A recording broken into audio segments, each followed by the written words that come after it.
Bonjour, bonjour, bienvenue sur le plateau de Bâti-Journal TV. Nous sommes toujours à Nantes, Carrefour International du Bois 2022.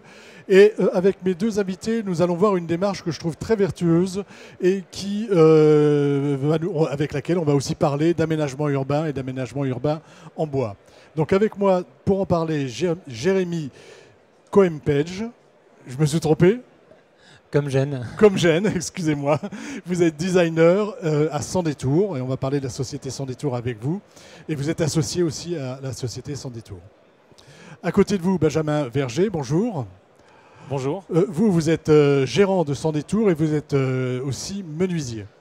Oui, c'est ça. Alors expliquez-moi de quoi il s'agit. Qu'est-ce que c'est que Sans Détour? Sans Détour, c'est une société de fabrication de mobilier en bois massif, mobilier extérieur, mobilier intérieur, éléments d'agencement, mobilier urbain. Donc intégralement en bois massif, mais la petite particularité, c'est que on n'achète pas du tout de bois. Tout le bois qu'on utilise, c'est du bois qui provient d'anciennes menuiseries extérieures qui sont collectées sur l'agglomération de Bressuire dans les Deux-Sèvres, là où on est. Ça se passe comment? C'est-à-dire que ces menuiseries, normalement, sont vouées à la décharge, hein, c'est ça, à être enfouies? Les menuiseries extérieures en France, donc c'est 6 millions de fenêtres par an qui sont déposées et qui sont incinérées ou enfouies, pour la très très grande majorité, sinon l'intégralité d'entre elles. Depuis 2019, sur l'agglomération de Bressuire, l'agglomération de Bressuire a arrêté d'enfouir les menuiseries. Elle a un partenariat avec une société qui s'appelle Lesiam, qui est une entreprise à but d'emploi, dans le cadre d'une expérimentation qui s'appelle Territoire zéro chômeur de longue durée. Et donc il y a des palettes à dosseret qui sont mis à disposition sur les déchetteries, sur lesquelles les artisans ou les particuliers viennent déposer leurs anciennes fenêtres et qui sont collectées par les IAM quand elles sont pleines. Et après, les IAM les démantèlent, séparent le vitrage du bois du métal ou du PVC quand c'est du PVC. Le PVC part chez une société qui s'appelle Polyrex qui recycle le PVC.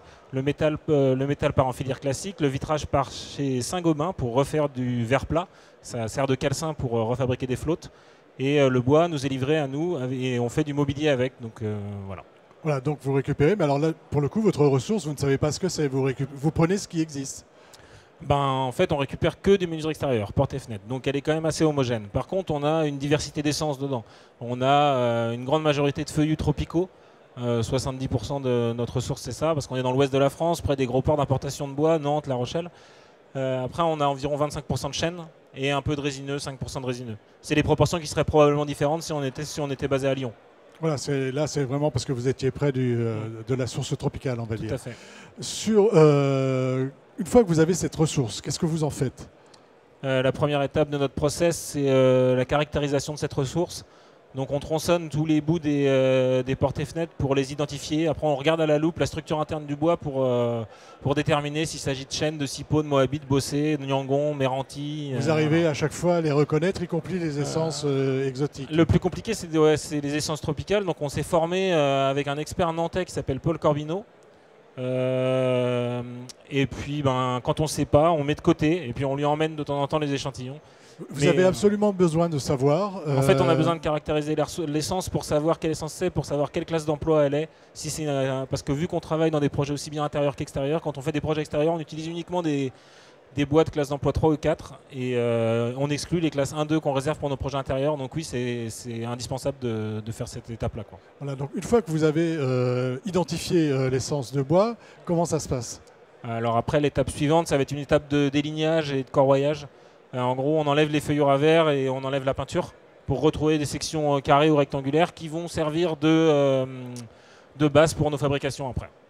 Et ces fabrications, qu'est-ce que vous faites? Vous faites un lamellé-collé, Ouais. vous les utilisez en brut ou vous faites que du lamellé-collé? En fait, non, on fait beaucoup de choses différentes, ça dépend toujours de l'application. En intérieur, on fait beaucoup de lamellé-collé.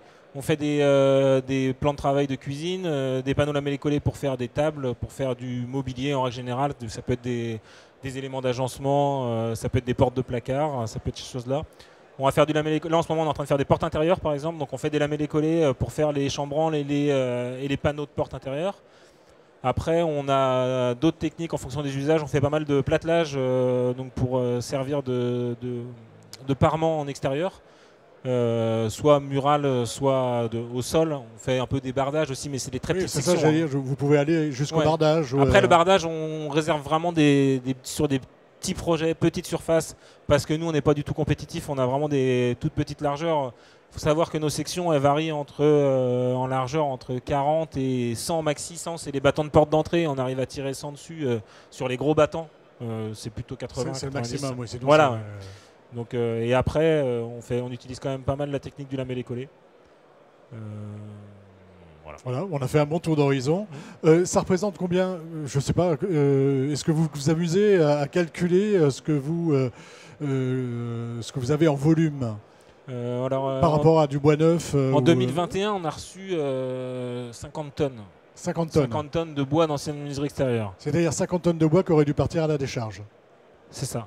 Qui aurait dû être enfoui ou incinéré. Et dans les 50 tonnes, il y a 99% du bois qu'on récupère qui est en parfait état. Et puis il y a du bois qui est vraiment de qualité exceptionnelle. Vous avez du Moabi qui est un bois de classe 3-4 avec un grain super fin.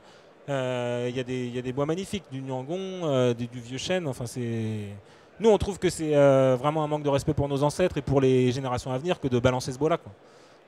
Oui. Surtout quand on connaît les enjeux qu'il y a aujourd'hui sur la forêt, sur le climat. Sur la forêt, notamment les forêts tropicales. Voilà, donc là on est vraiment dans une démarche alors on n'est pas tout à fait dans une démarche de réemploi, on est dans une démarche de réutilisation de la matière.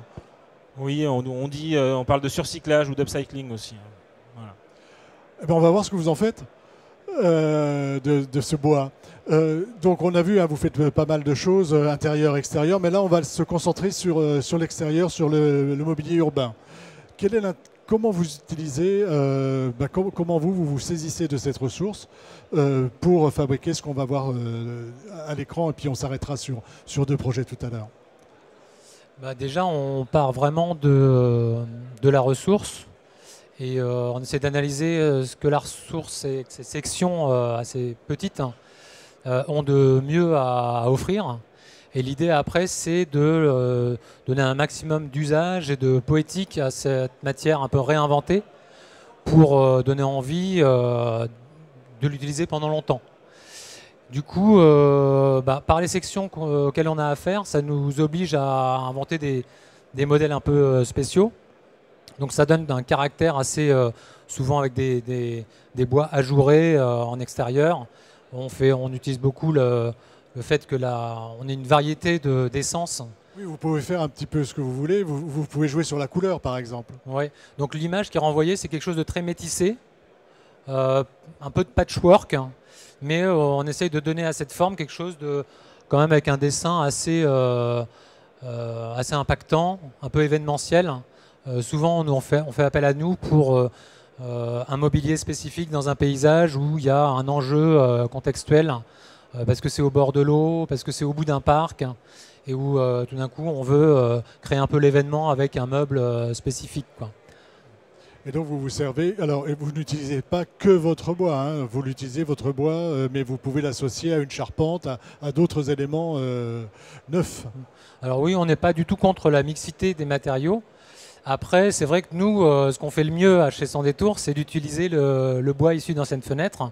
Donc il y a certains mobiliers, par exemple, qu'on peut voir sur des voilà, on va s'arrêter sur cette image, expliquez-nous de quoi il s'agit. Par exemple, un mobilier comme celui-ci, qui est vraiment comme ça intégré dans un talus, on avait déjà fait ce genre de mobilier, mais en utilisant une charpente métallique, faite par une entreprise de réinsertion à Tao, mais on voulait aller plus loin.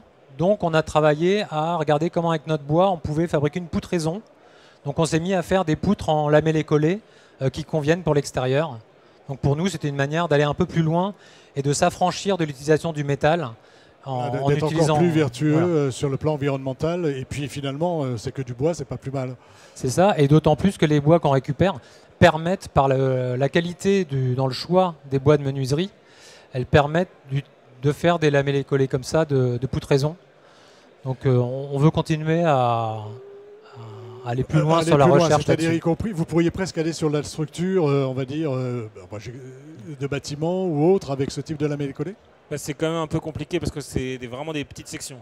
Là on a fait du 45-120, 45-140 et faut savoir qu'on a des sections qui font 45-20 et quand on veut faire des poutres de 5-6 mètres, les longueurs c'est maximum 2 mètres, donc ça veut dire qu'on est obligé d'abouter. Donc ça fait quand même beaucoup de morceaux. Ça fait beaucoup de morceaux. Ouais, ça fait, mais pour ce qu'on a vu tout à l'heure, c'est vraiment intéressant. Alors là, allons-y sur ce projet-là. Ça, c'est aussi une charpente qu'on a fabriquée. Là, dans le bâtiment, tout est intégralement de l'ancienne fenêtre, à part la visserie et le polycarbonate en toiture. Sinon, il n'y a que des anciennes fenêtres. Toute la charpente, tout le bardage. Approchez votre micro. Toute la charpente, tout le bardage, toutes les bornes à vélo, tout est fait en bois d'anciennes fenêtres classe 3 et 4. Donc nous, l'idée, c'est de ne pas s'atteler trop vite à des choses trop grandes.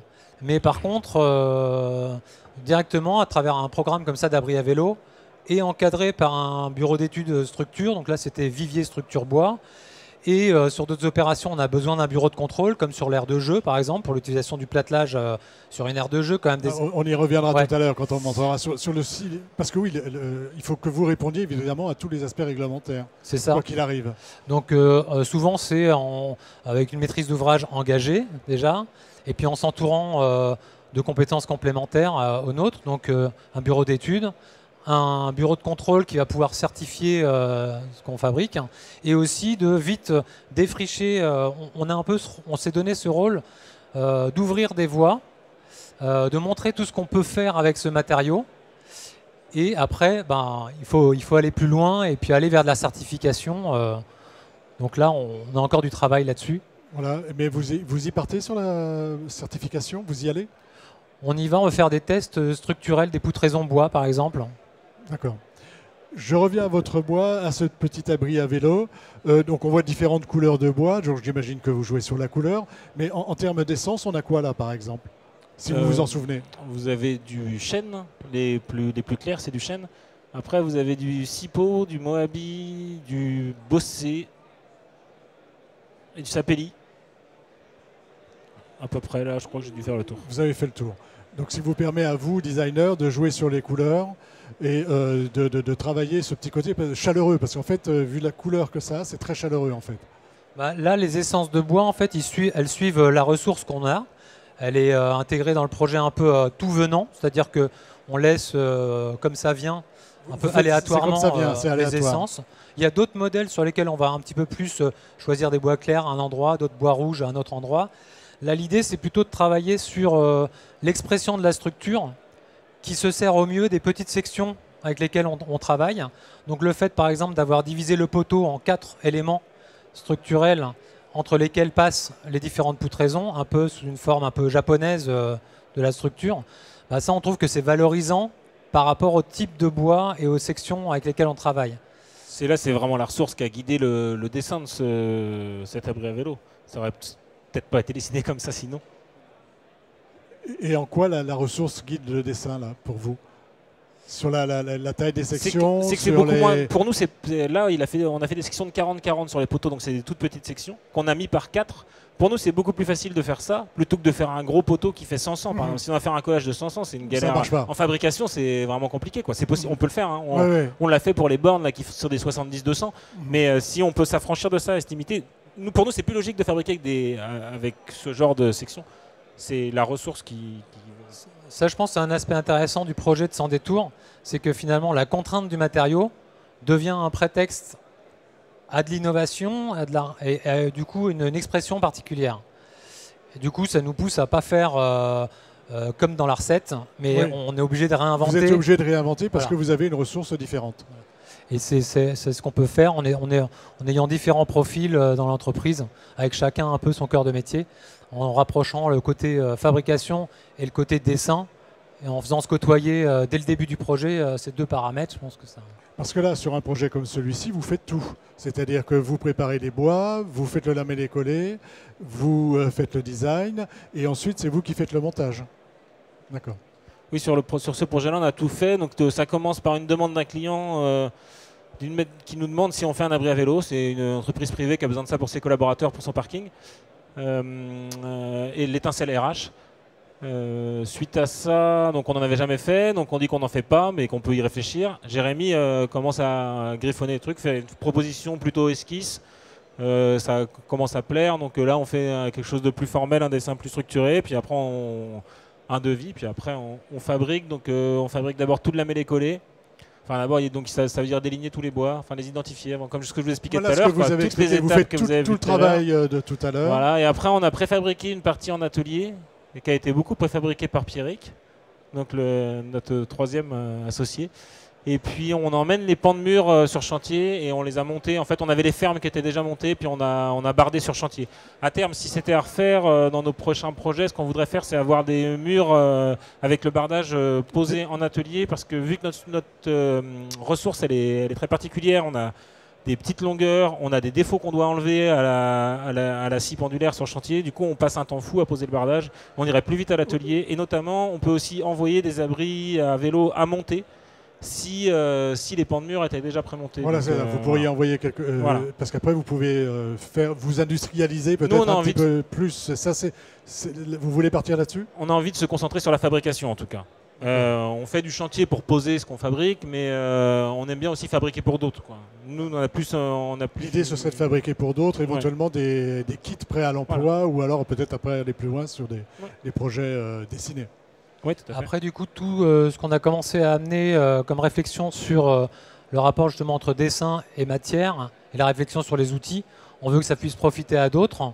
Et donc, dans l'idée, plutôt que de grossir et puis de rester, nous, centralisés dans les Deux-Sèvres, l'idée, c'est plutôt de se constituer un réseau de partenaires qui veulent travailler avec nous et donc les accompagner. Donc, on est en train de faire ça avec une entreprise à Lyon qui s'appelle La Fabrique.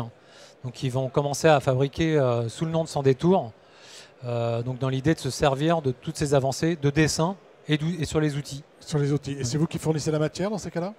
Ben non, justement. Non, tout l'intérêt, pas compris. Tout l'intérêt, c'est qu'en fait, des fenêtres bois, il y en a qui sont déposées sur tout le territoire français. Oui, donc l'intérêt, c'est de il faut éviter de se déplacer ces déchets.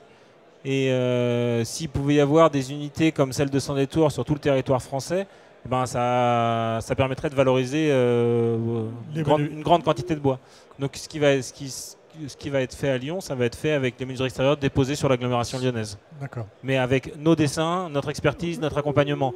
Mais on s'adresse là à une entreprise qui est déjà une menuiserie ébénisterie. Donc parce que nous, ce qu'on fait, c'est de la menuiserie. Il n'y a pas de... Donc tous les menuisiers pourraient le faire. Oui. Nous, on va leur donner l'expertise qu'on a du métier de travailler à partir d'anciennes menuiseries extérieures, voilà, avec notre ressource. De travailler votre ressource. D'ailleurs, La Fabrique, c'est des gens qu'on a déjà reçus à Lyon sur ce plateau. Parlez-moi de ce projet d'aire de jeu d'enfants. Et là, on va plus loin dans la contrainte, puisqu'on a des contraintes de sécurité. Expliquez-moi, racontez-moi ce projet.